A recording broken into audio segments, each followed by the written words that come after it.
I was still shaking fresh Michigan snow from my coat when my father looked up from his scotch and said the sentence that ended my childhood. He didn't stand. He didn't ask where I'd been for 3 days while the blizzard shut down half the county. He didn't even look worried.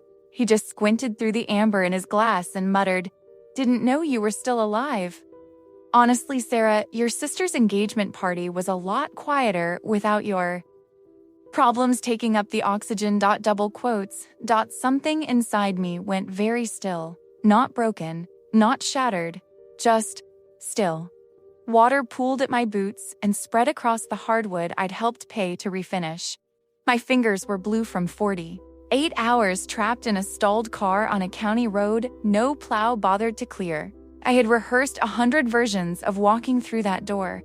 Relief, tears, apologies. Instead, I was an inconvenience.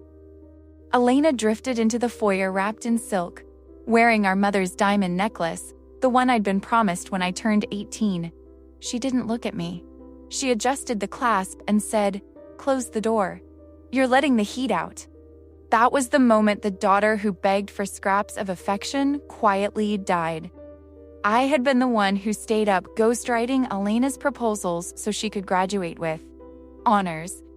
I balanced household accounts while my father numbed himself with grief and redirected it at me.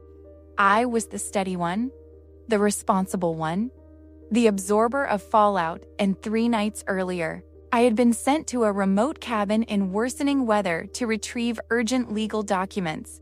There were no documents, just yellowed newspapers.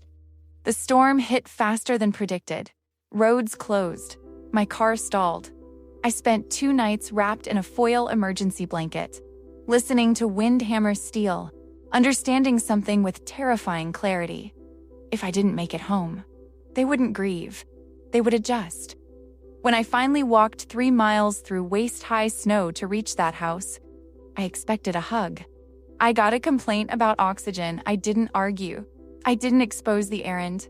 I didn't tell them what the cabin security system had recorded, my father joking with his attorney about how convenient the timing of the storm was.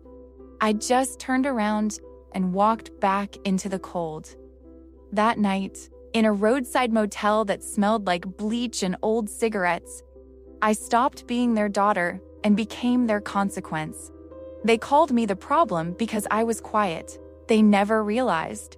I was quiet because I was listening. I knew which subsidiaries shifted consulting fees offshore. I knew which accounts were temporarily reclassified. And I knew the truth about Elena's celebrated AI launch. The core architecture? Mine. I had written it in the margins of my life. The next 6 months were not glamorous. I waited tables. I coded freelance contracts until sunrise. I learned distressed debt acquisition from forums and filings instead of mentors. I legally changed my name. I shrank my life to expand my leverage. There was one night, around month 4, when I almost quit. My landlord pounded on the door. My account was negative. Elena was on the cover of Michigan Business Monthly, smiling beside her innovation. For 15 minutes, I cried on the kitchen floor, not because I missed them, because I realized they had truly believed I would never fight back. That was the last time I cried about them, instead of rage. I chose structure. I began purchasing small bundles of Miller Dynamics overlooked liabilities through shell entities. Nothing dramatic, just patient accumulation. I reached out to a venture partner who had quietly resented my father's exclusionary tactics for years. We didn't announce anything, we documented everything a year after the storm. I controlled 15% of the company's vulnerable paper. Then I found the fracture. My father hadn't just redirected my mail, he had forged my signature waiving rights to my mother's estate, an estate holding foundational patents tied directly to the company's flagship product. Not cruelty, illegality, I didn't confront him, I built the case. 2 years later, I was the lead acquisition strategist at Thorn Acquisitions, a firm known for clean, clinical corporate takeovers. People whispered that I never lost negotiations. They were wrong. I had lost once, in a snowstorm. The Silverwood Gala was dripping in gold and champagne the night Elena was to be named CEO. My father was set to retire a visionary.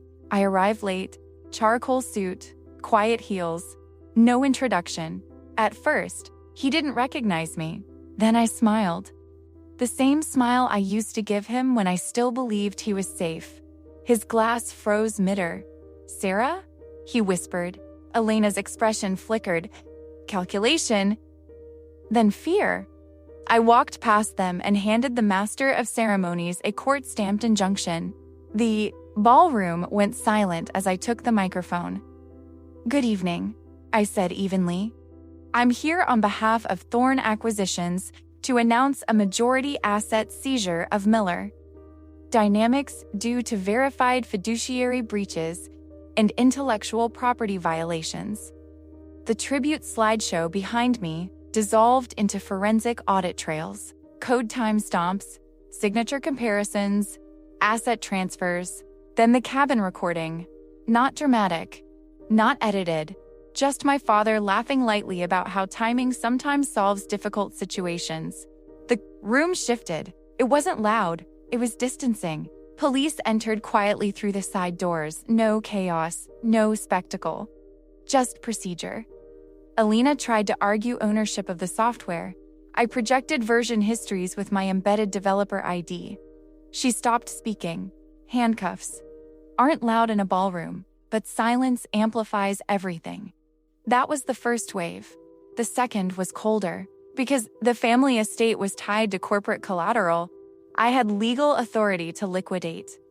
I chose a rainy afternoon, no snow, just steady, needling rain. Movers carried out furniture purchased through misallocated funds. Elena stood on the sidewalk clutching designer bags she could no longer claim as assets. My father waited until the porch was nearly empty before approaching. He looked smaller, not fragile, just reduced. "Sarah," he said quietly, rain gathering at the edges of his coat. "We're family. 3 years earlier." I had stood in snow with blue fingertips. He had not stood up. I didn't feel anger. I didn't feel triumph. I felt equilibrium. I met his eyes and mirrored his tone precisely. "Didn't know you were still standing." "Dad, honestly, my life's been a lot quieter without your problems taking up the oxygen. The rain tapped against leather as I stepped back inside. I didn't slam the door. I closed it. Gently. The lock clicked. For the first time in my life. I wasn't freezing in someone else's storm. I was warm. And I owned the climate.